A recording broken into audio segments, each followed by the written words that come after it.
संगवारी हो तो संगवारी हो, आज है सागर भाई के हल्दी। संगवारी ब्लॉग में बिल्कुल कंटिन्यू बने रहना संगवारी हो। बैक टू बैक वीडियो ही अभी चालू होने वाला है। अभी तेल हल्दी के कार्यक्रम अभी कुछ ही देर में चालू होने वाला है। अभी बाजा गाजा के साथ स्पेशल धूम मचा ही पूरा जाए। तो संगवारी हमारे भाई आ चुके हैं। अब तेल हल्दी के कार्यक्रम स्टार्ट होने वाला है कुछ ही समय में। और संगवारी बाजा वगैरह एकदम एक तरफा लगाएगा।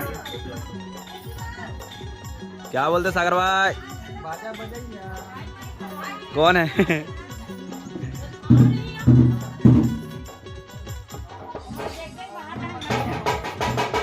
ओ चालू होने वाला है कुछ ही देर में।